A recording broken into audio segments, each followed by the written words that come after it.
अस्सलाम वालेकुम, welcome back. कैसे हैं सब? उम्मीद करती हूँ सब खैरियत से होंगे। आज का व्लॉग मैंने स्टार्ट किया है दिन में, दोपहर के 3 बज गए होंगे। हम लोग मोस्टली सुबह का नाश्ता करते हैं और फिर शाम को 7-8 बजे खाना खा लेते हैं। दिन को कोई स्नैक ले लेते हैं। आज थोड़ी ज़्यादा भूख लगी थी तो बच्चों ने भी बोला बर्गर बना दे मामा, तो ये पैटीज़ पड़ी थी वो मैंने फ्राई कर ली और उसके साथ थोड़े से चिप्स फ्राई कर लिए। ये मनसलवा ब्रांड की पैटीज़ थी, मैंने कारफोर से ली थी। काफ़ी अच्छा है इनका टेस्ट और बच्चों की जो बर्गर की रिक्वायरमेंट है या विश होती है कभी कभी कि बर्गर खाना है तो वो भी पूरी हो जाती है। अच्छा, आजकल काफ़ी ब्रांड्स आए हुए हैं पैटीज़ और नगेट्स वगैरह के, जैसे सबरोसो हो गया, मेन्यू हो गया। मेन्यू के मुझे पैटीज़ बिल्कुल भी अच्छी नहीं लगी, उनका टेस्ट बिल्कुल भी नहीं अच्छा। और जो सबरोसो है उसकी पैटीज़ और नगेट्स अच्छे हैं। अक्सर कारफोर पे तो ऐसी चीज़ों की ऑफ़र्स लगी होती हैं तो अच्छी प्राइस में मिल जाती हैं। अब बात करते हैं कि मैं रूटीन व्लॉग्स में अक्सर कोई ना कोई टॉपिक ले लेती हूँ, क्योंकि हमारी जो लाइफ है वो इतनी हैपनिंग तो होती नहीं है।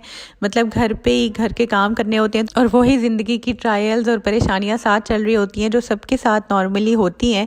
तो मैं कहती हूँ कि ऐसे टॉपिक्स शेयर करूँ जिससे आप लोगों को भी फ़ायदा हो और अपने पर्सनल एक्सपीरियंसेस शेयर करूँ।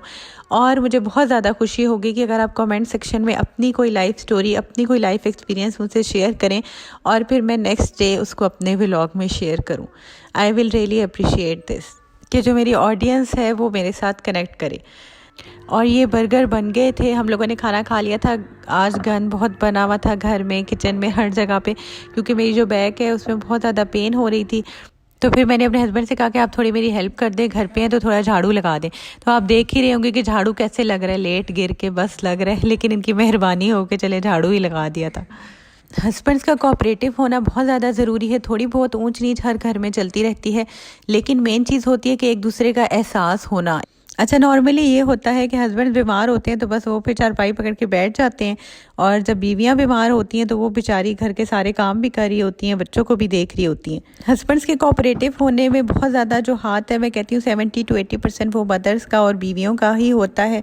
क्योंकि मदर्स ये कहती हैं कि हम अपने बेटों को तो कोई काम कह ही नहीं सकते, घर का ख़ास तौर पर कोई काम, झाड़ू बर्तन वगैरह हम कोई काम नहीं कह सकते, क्योंकि वो बेटे हैं तो उनकी शान में कमी आ जाएगी। मोस्ट ऑफ़ द मदर्स का यही कॉन्सेप्ट था, ख़ास तौर पे जो पुरानी मदर्स थी। इवन मैं अपनी अम्मी को देखूं तो घर में भी मैंने यही माहौल देखा था कि मेरे भाई जो हैं वो कोई काम नहीं करते थे, बेटियां ही काम करती थी। हालांकि मेरे अब्बू इस मामले में बहुत ज़्यादा कोऑपरेटिव थे अपनी वाइफ के साथ, कि वो सुबह अम्मी को नाश्ते के लिए भी नहीं उठाते थे, वो अपना नाश्ता खुद बना के चले जाते थे। इवन कि मैंने यूनिवर्सिटी जाना होता था तो मुझे भी अब्बू नाश्ता बना देते थे। तो इस हद तक कोऑपरेशन मैंने उन दोनों के दरमियान देखी, लेकिन मेरे जो भाई हैं उनमें नहीं देखी मैंने, क्योंकि इसमें मैं अम्मी की गलती मानती हूँ। अम्मी उनको कोई काम नहीं कहती थी, वो बेटों को पैम्पर करना और ये सब कुछ पुरानी माओं में कुछ ज़्यादा ही था। मतलब आप रेगुलर ना कहें उनको, लेकिन उनको इतना पता होना चाहिए कि कल को कोई ऊंच नीच हो जाए हमारी बीवी के साथ, हमारी माँ के साथ, तो हम लोग काम कर सकें।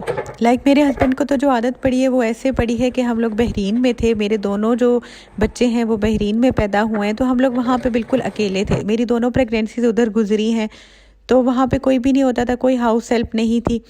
तो जब मैं बीमार होती थी तो फिर मेरे हस्बैंड को मजबूरन काम करना पड़ता था। उनको बिल्कुल कुछ भी नहीं आता था, लेकिन मजबूरी से उनको करना पड़ता था। लाइक बच्चे संभालने में भी वो मेरी हेल्प कर देते थे, क्योंकि इनके दादा दादी की डेथ हो चुकी है और मेरी जो अम्मी हैं वो भी बीमार रहती हैं। वो तो मेरे हस्बैंड के पास कोई थर्ड ऑप्शन था ही नहीं कि वो किसी की हेल्प ले सकें, इसलिए उनको करना पड़ा। और वैसे भी मैं कहती हूँ कि सुन्नत नबी है, जब हमारे हज़रत मोहम्मद सल्लल्लाहु अलैहि वसल्लम घर के कामों में हाथ बटा देते थे, तो ये लोग बटाने से इनकी कोई शान में कमी नहीं आ जाएगी बिल्कुल भी।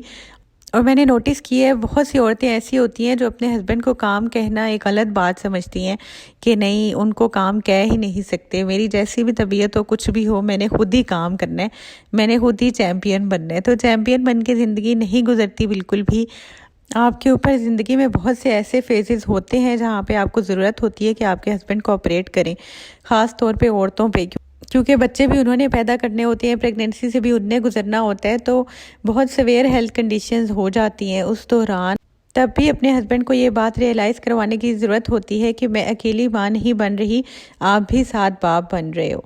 तो जितनी बात हम खुद रियलाइज़ करवाएंगे उतना उन पे असर होगा। हाँ, कहीं मर्द जो हैं वो बहुत सख्त तबीयत के होते हैं, उसमें उन औरतों बेचारियों का कोई कसूर नहीं होता। बस उनके लिए अल्लाह ताला से दुआ है कि अल्लाह ताला उनको हिदायत दें और सीधे रास्ते पे चलाएं। इसी बात के साथ हम लोग करते हैं अल्लाह हाफिज़। अपना ख्याल रखिएगा, और आपकी कोई भी ऐसी स्टोरी या एक्सपीरियंस हो जो आप मेरे साथ शेयर करना चाहें तो वो ज़रूर कमेंट सेक्शन में शेयर कीजिएगा, मुझे बहुत ज़्यादा खुशी होगी।